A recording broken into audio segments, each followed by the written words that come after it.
Welcome to Daily Current Affair. Today is 16th of March 2023. The question is, who has been appointed as India's ambassador of She Change Climate? That is D. Shreya गोधावत. तो श्रेया गोधावत को क्या appoint किया गया है India का ambassador किसके लिए? She changes the climate. तो शी चेंजेस क्लाइमेट इसका मतलब क्या है? शी का मतलब क्या है? यहाँ पे फीमेल्स आएंगी. चेंज क्या है? मतलब कि जो क्लाइमेट चेंज हो रहा है उसको हमने रोकना है. एंड क्लाइमेट क्या है हमारे पास? इन्वायरमेंट, जो भी हमारे पास वेदर कंडीशंस हैं, जो भी बारिश होती है, सूखा पड़ता है, तो ये सारी की सारी क्या है?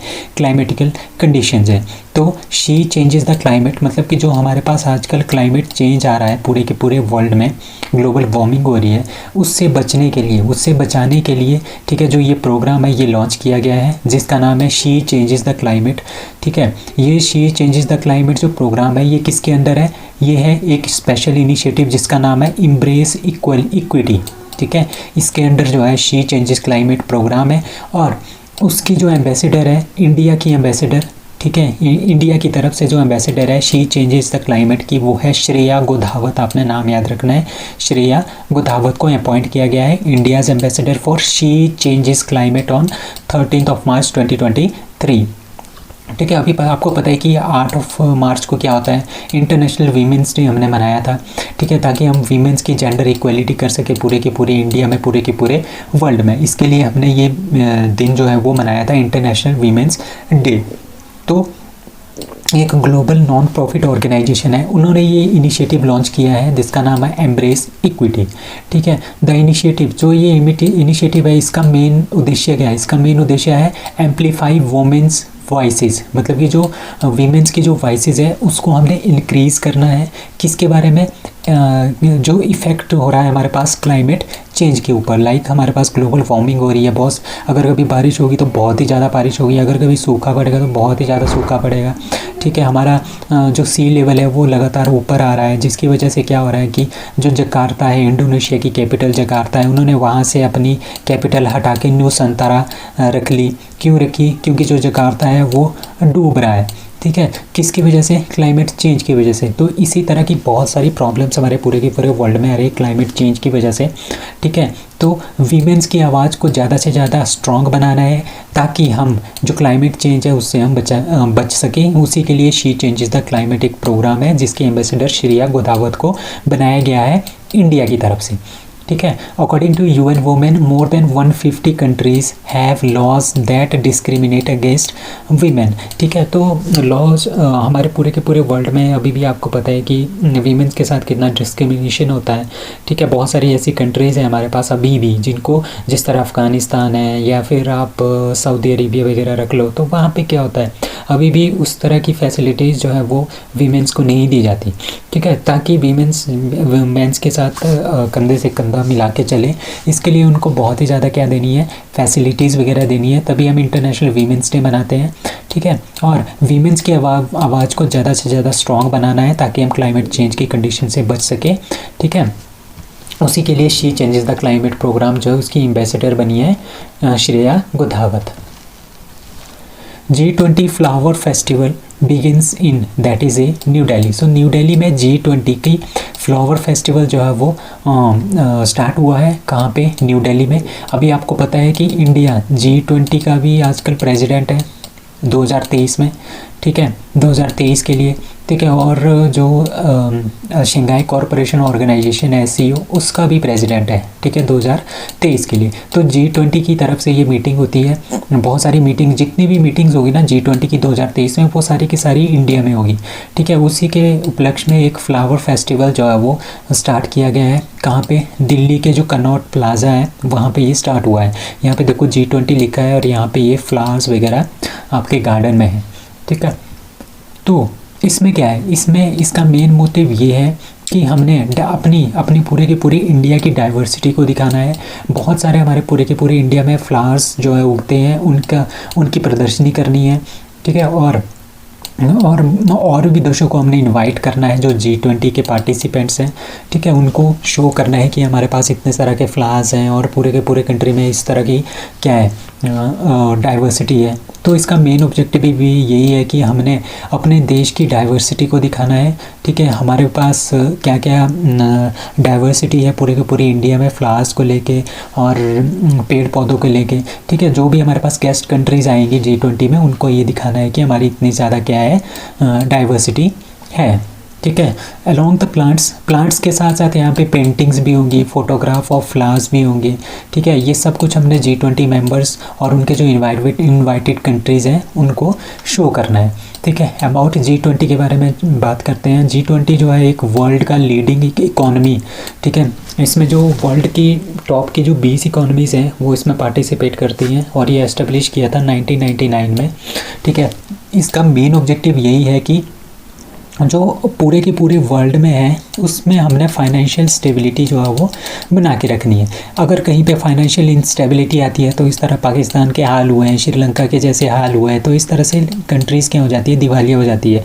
ठीक है, इसका मेन मोटिव यही है कि किसी भी देश को हमने फाइनेंशियली इनस्टेबल नहीं होने देना है और हमने सस्टेनेबल ग्रोथ, इकोनॉमिक ग्रोथ जो है बढ़ावा देना है। मतलब कि इन्वायरमेंट के साथ साथ हमने अपनी इकोनॉमी, अपने पैसे को भी ग्रो करना है। So which state approves 10% horizontal reservation for statehood activist in the state for government jobs. ठीक है, जो स्टेटहुड, ठीक है, आपको पता है कि पहले क्या था, उत्तराखंड क्या था, उत्तर प्रदेश का ही एक पार्ट था उत्तराखंड। ठीक है, तो वहाँ पे क्या हुआ होगा, ऐसे ही तो हमने इसको डिवाइड नहीं किया होगा कि ये यूपी बन गया और ये उत्तराखंड बन गया। ठीक है, तो वहाँ पे क्या हुआ था, जब ये यूपी पूरा का पूरा था, वहाँ पे क्या हुआ, बहुत सारे एक्टिविस्ट थे जिन्होंने बहुत सारे क्या किए हैं, बहुत सारे एजिटेशन किए हैं उन्होंने, बहुत सारे रैलियाँ निकाली है उन्होंने। ठीक है, और ये सारी की सारी रैलियाँ, ये सारी की सारी एजिटेशन करने वाले जो लोग हैं, ठीक है, उनके प्रॉपर एजिटेशन की वजह से क्या हुआ, एक दिन यूपी दो पार्ट में टूट गया। एक उत्तराखंड बना, यूके, ठीक है, उत्तराखंड, और दूसरा यूपी बना। कब बना था ये, 2000, सन 2000 में ये बना था। ठीक है, तो जो ये लोग थे, एक्टिविस्ट थे, ठीक है, एजिटेटर्स थे, उन्होंने क्या बोला है, ये काफ़ी टाइम से डिमांड कर रहे थे कि जी हमने बहुत ही ज़्यादा मेहनत करके, बहुत ही ज़्यादा स्ट्रगल करके हमने अपनी एक अलग स्टेट बनाई है, तो हम लोगों को, जो एक्टिविस्ट लोग हैं, उन लोगों को एक रिजर्वेशन होना चाहिए स्टेट की गवर्नमेंट जॉब्स में। तो वहाँ की गवर्नमेंट जो है, उत्तराखंड की गवर्नमेंट, उन्होंने ये अभी डिसाइड कर दिया है कि 10% जो रिजर्वेशन है वो हम देंगे स्टेटहुड जो एक्टिविस्ट हैं उनको ये देंगे गवर्नमेंट जॉब्स में। ठीक है, तो आपने याद रखना है चीफ मिनिस्टर कौन है उत्तराखंड के, पुष्कर सिंह धामी जी। ठीक है, और तो पिछले 12 सालों for the last 12 years the worker agitating for the formation of the state. मतलब कि 12 सालों तक इन्होंने बहुत ही ज़्यादा एजिटेशन किया ताकि एक नई स्टेट बन सके यूपी में से, दैट इज़ उत्तराखंड। ठीक है, और जब से उत्तराखंड बना है तब से लेके ये डिमांड कर रहे हैं रेगुलर कि हमें क्या कर दो, 10% या जितनी भी रिजर्वेशन है गवर्नमेंट जॉब्स में हमें मिलनी चाहिए। ठीक है, और इस डिसीज़न के साथ साथ वहाँ पे जो 40 लाख जो पैसे देते थे, 25 लाख जो पैसे देते थे महिला मंगल दल को, ठीक है, उसको बढ़ा के 40 लाख रुपए जो है वो कर दिया है। ठीक है, ये जो महिला मंगल दल है, इसमें कौन है, इसमें लोकल वीमेंस जो उत्तराखंड की है वो इसमें काम करती है एज ए स्पोर्ट्स कोच जो काम करती है। उनको पहले 25 लाख रुपए मिलता था, बाद में उनको क्या मिलेगा, अब इनको 40 लाख रुपए मिलेगा। और उत्तराखंड की सरकार ने एक नई सोलर एनर्जी पॉलिसी भी स्टेट में लागू कर दी है। तो आपने ये तीनों चीज़ें जो है ये याद रखनी है। अब उत्तराखंड के बारे में जानते हैं। लोकेशन कहाँ है, north western part of the country. ठीक है, कैपिटल देहरादून। फॉर्मेशन कब हुई थी इसको, 9 नवंबर 2000 को। 27th स्टेट ऑफ इंडिया है। मिनिस्टर कौन है, पुष्कर सिंह धामी, और गवर्नर कौन है, Gurmeet Singh. Which state becomes India's first state to start insurance scheme for sericulturist?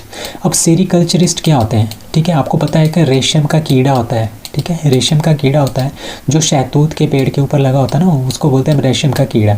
ठीक है, उनको कीड़े को निकालते हैं, फिर उनको एक प्रोसेस होता है, गर्म करते हैं, फिर एक प्रोसेस होता है। ठीक है, उनको गर्म करके उनको पानी में डाल के क्या बनता है, उसके बाद हमारा रेशम निकलता है, फिर उसके बहुत सारे क्लोथ्स वगैरह भी बनते हैं। तो रेशम निकालने की टेक्निक जो होती है वो किससे, तो इस तरह का जो काम करते हैं, ठीक है, रेशम निकालने का जो काम करते हैं उसको बोलते हैं हम सेरिकल्चरिस्ट। ठीक है, तो जो सेरिकल्चरिस्ट है, रेशम कीट बीमा बोल रहे हैं हम इसको, ठीक है। ये जो प्रोग्राम है इसका नाम है रेशम कीट बीमा प्रोग्राम टू सेफगार्ड द सेरिकल्चरिस्ट। सेरिकल्चरिस्ट मतलब जो कि रेशम पैदा करते हैं, रेशम निकालते हैं, ठीक है। जो रेशम निकालते हैं उसके लिए कुछ ना कुछ मैन पावर लगेगी, जो मैन पावर है उनके लिए इंश्योरेंस जो है वो प्रोवाइड कर रही है। कौन प्रोवाइड कर रहा है? उत्तराखंड सरकार जो है वो प्रोवाइड कर रही है। गणेश जोशी उत्तराखंड स्टेट के एग्रीकल्चर मिनिस्टर हैं, उन्होंने ये जानकारी दी, ठीक है। 200 सेरिकल्चरिस्ट हैं, कहाँ के? जो 5 ब्लॉक हैं इन 4 डिस्ट्रिक्ट लाइक देहरादून, हरिद्वार, उधम सिंह नगर और नैनीताल से, उनको जो है वो इंश्योरेंस जो है वो प्रोवाइड कर दिया गया है फर्स्ट फेज़ में, ठीक है। तो ये इंश्योरेंस किस लिए होगा? जिस तरह से हमारे पास क्या होता है, कभी हमारे पास बारिश ज़्यादा नहीं होती है तो जो रेशम का कीट है ना वो अच्छे से डेवलप नहीं हो पाता है, ठीक है। जिसकी वजह से क्या होगा, हमारा जो रेशम के कीट की जो खेती करते हैं, रेशम की जो खेती करते हैं, रेशम जो बनाते हैं, ठीक है, उनको काफ़ी ज़्यादा नुकसान होगा, ठीक है। या फिर कभी बहुत ज़्यादा गर्मी पड़ेगी, या कभी पानी की कमी पड़ेगी, या फिर कभी बहुत ही ज़्यादा बारिश होगी, जिसकी वजह से रेशम की जो फसल है उस पर क्या हो जाएगा, उसमें क्या हो जाएगा, इफ़ेक्ट हो जाएगा, कम पैदावार होगी, जिसकी वजह से उनकी इकोनॉमी पे इफ़ेक्ट पड़ेगा, जो लोग इसमें काम कर रहे हैं, ठीक है। तो जो वो लोग हैं जो इसमें काम कर रहे हैं उनको फ़ायदा देने के लिए इस तरह का एक इंश्योरेंस जो है वो जारी किया गया है। अगर इस तरह के क्लाइमेट चेंज की वजह से, वाटर की वजह से, बहुत ज़्यादा धूप की वजह से कुछ भी प्रॉब्लम आ जाती है आपके एग्रीकल्चर में, सेरिकल्चर की जो फार्मिंग होती है उसमें, तो उसमें क्या दिया जाएगा, सरकार अपनी तरफ से पैसे देंगे उन सेरिकल्चरिस्ट को, ठीक है। इसको बोलते हैं, इंडिया का पहला स्टेट बना है उत्तराखंड जिन्होंने इंश्योरेंस स्कीम जो है स्टार्ट की है सेरिकल्चरिस्ट के लिए। The first country to import CO2 and bury it under sea that is B Denmark. अब डेनमार्क क्या कर रहा है, डेनमार्क की कुछ एक कंपनीज़ हैं लाइक ब्रिटिश केमिकल जायंट आइनियोस और जर्मन ऑयल कंपनी है विंटरशेल डी, ठीक है। ये दोनों मिलके क्या कर रहे हैं, ये दोनों मिलके जो है डेनमार्क में इन्होंने एक प्रोजेक्ट स्टार्ट किया है जिसका नाम है ग्रीन सैंड प्रोजेक्ट। इस प्रोजेक्ट के अंदर क्या है, इस प्रोजेक्ट के अंदर क्या होगा कि ये जो कंपनीज़ हैं ये क्या करेंगी, इस तरह के अपने इनके बहुत सारे कंटेनर्स होंगे, इसमें ये क्या करेंगे, जो CO2 हमारे इन्वायरमेंट में है उसको इसके अंदर भरेंगे, ठीक है। इसको लेके जाएंगे कहाँ पे, समुद्र जो होता है, समुद्र के अंदर चले जाएंगे, जहाँ से इन्होंने बहुत साल पहले क्या निकाली थी, ऑयल्स निकाला था, उन जगह में इनको इंजेक्ट कर देंगे ताकि जो इन्वायरमेंट की जो CO2 है, कार्बन डाइऑक्साइड है, वो ज़्यादा से ज़्यादा हमारे इन्वायरमेंट को इफ़ेक्ट ना करे, ताकि हम जो क्लाइमेट चेंज या ग्लोबल वार्मिंग हो रही है उससे हम इसको बचा सकें। तो Denmark inaugurated a project to store the carbon dioxide, ठीक है। कितने 1800 मीटर जो हमारे पास नॉर्थ सी है, ठीक है। नॉर्थ सी देखो कहाँ पे है, यूनाइटेड किंगडम के ऊपर, इंग्लैंड के ऊपर, डेनमार्क यहाँ पे है, डेनमार्क के साइड में, और नॉर्वे के नीचे, ठीक है, और नीदरलैंड के ऊपर। ये जो नॉर्थ सी है यहाँ पे लेके आएंगे, जो डेनमार्क के लोग हैं वो एक कंपनी है, वहाँ से कंटेनर में भर के क्या ले आएंगे, CO2 लेके आएंगे, और ये नॉर्थ सी में जाके 1800 मीटर की गहराई में इस कार्बन डाइऑक्साइड को क्या करेंगे, इंजेक्ट कर देंगे। तो क्या होगा, इससे क्या होगा, जो इन्वायरमेंट में हमारे पास CO2 है वो कम हो जाएगी, जिसकी वजह से हमारे ग्लोबल वार्मिंग की समस्या को हम इम्प्रूव कर सकते हैं, ठीक है। तो इसको बोलते हैं हम CO2 का ग्रेवयार्ड, मतलब कि CO2 की जहाँ पे हम CO2 को दफना रहे हैं, ठीक है। इसकी वजह से हम ग्लोबल वार्मिंग को कम कर सकते हैं, ठीक है। तो जो ये ग्रीन सैंड प्रोजेक्ट है इसका जो टारगेट है वो है कि ये 8 मिलियन टन जो कार्बन डाइऑक्साइड है वो पर ईयर जो है वो नॉर्थ सी में क्या करेंगे, बरी कर देंगे, उसको दबा देंगे। कब तक, 2030 तक, ठीक है। तो डेनमार्क ये पहली कंट्री बनी है जो कि CO2 इंपोर्ट करेगा, ठीक है, और कंट्री से इंपोर्ट करेगा और इसको डीप सी, नॉर्थ सी में इसको क्या करेगा, दबा देगा, ठीक है। डेनमार्क को बोलते हैं हम किंगडम ऑफ डेनमार्क। जो एक गवर्नमेंट है यहाँ की, यहाँ कॉन्स्टिट्यूशन मोनार्की जो है गवर्नमेंट काम करती है। कैपिटल है इसकी कोपेनहेगन, ठीक है, और PM यहाँ के हैं मेटे फ्रेडरिक्सन, ठीक है। ऑफिशियल लैंग्वेज है डैनिश, करेंसी है क्रोन, ठीक है। एरिया कितना है इनका, 16,638 स्क्वायर माइल्स इनका एरिया है, दैट इज़ 43,094 स्क्वायर किलोमीटर इनकी एरिया है। तो ये जो है हमारे पास यहाँ पे, इसको बोलते हैं हम क्या है, डेनमार्क। सिलिकॉन वैली बैंक, आपको पता है कि कुछ दिन पहले न्यूज़ चली थी कि जो सिलिकॉन वैली बैंक है वो कोलैप्स हो गया है, ठीक है, डूब गया है, ठीक है। This bank is of which country, that is B USA. तो ये यूएसए का एक बैंक है सिलिकॉन वैली बैंक, ठीक है, जो कि क्या हो गया है, डूब गया है, दिवालिया हो गया है, कोलैप्स हो गया है, ठीक है। तो ये यूएसए का एक बैंक है। यूएसए का आपको पता है कि यूएसए सिलिकॉन वैली कहाँ पे है, यूएसए में है, कैलिफोर्निया में, ठीक है। तो कैलिफोर्निया का ये बैंक था जो कि डूब गया है और ये यूएसए का 16वां सबसे बड़ा बैंक था, ठीक है। इतने बड़े बड़े बैंक क्या हो रहे हैं, कोलैप्स हो रहे हैं। तो Silicon Valley Bank was established in the heart of the region of renowned for its technological power, progress and astute decision making 4 decades ago. तो 40 साल पहले ये बना था, ठीक है। और ये इसका हेडक्वार्टर कैलिफोर्निया में था, ठीक है अभी भी है, ठीक है। और ये 16वां लार्जेस्ट बैंक था यूनाइटेड स्टेट्स का, ठीक है। तो जो ये कोलैप्स है ये सबसे बड़ा कोलैप्स है 2008 के बाद यूएसए में। यूएसए में 2008 में भी इस तरह का एक कोलैप्स था, इस तरह का एक बैंक था, Washington mutual and Lehman Brothers का एक बैंक था जो कि 2008 के रिसेशन में जो है वो डूब गया था। तो इतना बड़ा बहुत ज़्यादा नुकसान हुआ था और उतना ही नुकसान जो है वो सिलिकॉन वैली बैंक के डूबने से भी यूनाइटेड स्टेट्स ऑफ अमेरिका को हुआ है आफ्टर 2008 के बाद, ठीक है। तो the regulator appointed Federal Deposit Insurance Corps as the receiver, ठीक है। 31 दिसंबर 2022 तक जो सिलिकॉन वैली बैंक था उनके पास $209 बिलियन के एसेट्स थे, ठीक है, विच इज़ अबाउट 175 बिलियन के टोटल डिपॉजिट, ठीक है। 175 बिलियन के डिपॉजिट थे और $209 बिलियन का टोटल एसेट था उनके पास, ठीक है। तो FDIC created it new bank, जो FDIC है, ठीक है। अब क्या है, अब आपको पता है कि सिलिकॉन वैली बैंक तो कोलैप्स हो गया, इसके अंदर जितने भी हमारे पास अकाउंट्स हैं वो किसने ले लिए है, वो FDIC ने ले लिए। उन्होंने अपना एक बैंक जो है वो बनाया है, ठीक है, the national bank of Santa Clara, उन्होंने ये वाला बैंक बनाया है जो कि सारे के सारे अब जो काम है सिलिकॉन वैली बैंक के, ठीक है। सिलिकॉन वैली बैंक तो कोलैप्स हो गया, उनकी जगह पे national bank of Santa Clara वो काम करेगा, ठीक है। जो फेल्ड बैंक के डिपॉजिट्स हैं, अदर एसेट्स हैं, वो सारे के सारे वो कहाँ पे चले जाएंगे, national bank of Santa Clara चले जाएंगे। What is the name of the world's first ever radio platform powered by artificial intelligence?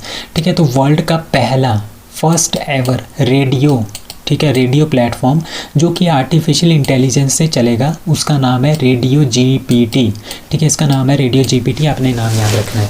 अब होगा क्या, अब आपको पता है एक रेडियो स्टेशन होता है, ठीक है, रेडियो स्टेशन होता है, कुछ एक फ्रीक्वेंसी होती है उसकी, जैसे हम अपने रेडियो में वो फ्रीक्वेंसी के वहाँ पे नोब होती है ना, उसको घुमा के हम ऐसे करते हैं कि इस पर्टिकुलर एरिया पे आ गया, लाइक 100 मेगाहर्ट्ज़ पे आ गया, ठीक है। तो यहाँ पे एक स्टेशन होगा, वो क्या हो जाएगा, वहाँ से जो कुछ भी आ रहा है वो यहाँ पे ब्रॉडकास्ट हो जाएगा, जिस तरह से वहाँ पे न्यूज़ हो जाएगी या फिर FM रेडियो चल जाएगा, ठीक है। तो इस तरह की चीज़ें हम यहाँ पे बैठ के सुन सकते हैं, ठीक है। और जो रेडियो वाले होते हैं उनका एक क्या होता है, एक रेडियो जॉकी होता है, ठीक है, जो कि प्रोग्राम को स्टार्ट करता है, जिस तरह से वो बोलता रहता है ना कि अब ये गाना सुनिए, अब इस तरह का गाना सुनिए या फिर न्यूज़ सुनिए, तो उस तरह का एक पर्टिकुलर जो पर्सन होता है वो बोलता रहता है, उसको बोलते हैं हम रेडियो जॉकी, ठीक है।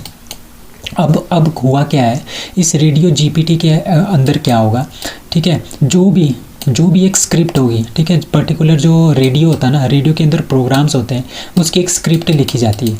जो ये स्क्रिप्ट लिखी जाएगी ना, वो कौन लिखेगा, आर्टिफिशियल इंटेलिजेंस के थ्रू इसको लिखा जाएगा, ठीक है, आर्टिफिशियल इंटेलिजेंस के द्वारा इनको लिखा जाएगा, ठीक है। और उसको प्रेजेंट कौन करेगा, ठीक है। यहाँ पे पुराने ज़माने में तो कौन प्रेजेंट करता था, रेडियो जॉकी होता था, जॉब होती थी लोगों की, ठीक है, रेडियो जॉकी की, वो उनको प्रेजेंट करते थे, वो उस स्क्रिप्ट को पढ़ते थे, ठीक है। बट ये आर्टिफिशियल इंटेलिजेंस में जो रेडियो जॉकी है ना, वो उन्होंने कम्प्लीटली हटा दिया है, ठीक है। अब वो न्यूज़ कौन पढ़ेगा, वो आर्टिफिशियली इंटेलिजेंस के थ्रू हम एक आवाज़ बनाएंगे, वो आवाज़ इस सारे के सारे को पढ़ेगी, ठीक है, ये वो सब कुछ पढ़ेगा और वो प्रोग्राम कहाँ पे होगा, रेडियो पे वो चला जाएगा, रेडियो उसको ब्रॉडकास्ट कर देगा। तो ये सारा का सारा काम कौन कर रहा है यहाँ पे? आर्टिफिशियल इंटेलिजेंस कर रही है। वो उसकी स्क्रिप्ट भी बना रहा है, उसको बोल के लोगों को सुना भी रहा है, तो उसको बोलते हैं रेडियो GPT। तो इसके बाद ये बोल रहे हैं कि इस तरह से काम करने की वजह से क्या होगा, रेडियो जॉकी की जॉब जो है वो खतरे में पड़ गई है, ठीक है। बट इसको रेगुलर जिस तरह से रेडियो यूज़ होता है उस तरह से यूज़ होने में भी बहुत टाइम लगेगा, ठीक है। तो रेडियो GPT ये वर्ल्ड का पहला है, ठीक है, आर्टिफिशियल इंटेलिजेंस बेस्ड रेडियो, जो कि ओहायो USA बेस्ड एक मीडिया कंपनी है जिसका नाम है फुटोरी। अपना नाम याद रखना है इसका, फुटोरी। इन्होंने इसको बनाया है, ठीक है। इसमें जो टेक्नोलॉजी यूज़ हो रही है वो है टॉपिक प्लस टेक्नोलॉजी। ये भी पूछा जा सकता है आपके UPSC एग्ज़ाम में, ठीक है। तो इसमें क्या होगा, इसमें आर्टिफिशियल इंटेलिजेंस के थ्रू ये स्क्रिप्ट तैयार करेंगे और ब्रॉडकास्ट भी करेंगे, ठीक है। तो ये दोनों काम यहाँ पे होंगे। Vistoot और UT released the master plan for 2041 to guide the development of city in various areas, that is be new Delhi. तो न्यू दिल्ली ने क्या किया है, इन्होंने न्यू दिल्ली की जो गवर्नमेंट है, आप गवर्नमेंट, उन्होंने क्या किया है, उन्होंने मास्टर प्लान एक तैयार किया है 2041 के लिए। आजकल 2023 है, 18 सालों का उन्होंने क्या किया है, एक मास्टर प्लान तैयार किया है, ठीक है। इसके अकॉर्डिंगली क्या होगा कि हमने किस किस तरह की डेवलपमेंट अपनी न्यू दिल्ली के शहर में, दिल्ली के शहर में हमने किस किस तरह की डेवलपमेंट करनी है, वो सारा का सारा मास्टर प्लान जो है वो इसके अंदर है, ठीक है। The Delhi development authority, sorry ये वहाँ की सरकार ने नहीं किया, ये दिल्ली जो डेवलपमेंट अथॉरिटी है उन्होंने ये रिलीज़ किया है। तो आपने याद रखना है, दिल्ली डेवलपमेंट अथॉरिटी ने इसको बनाया है, ठीक है। उन्होंने एक मास्टर प्लान बनाया है 2041 तक के लिए, ठीक है। 2041 तक क्या क्या करना है उन्होंने, इन्वायरमेंटली सस्टेनेबल डेवलपमेंट करना है, मतलब कि एनवायरनमेंट को ध्यान रखते हुए हमने अपनी डेवलपमेंट करनी है।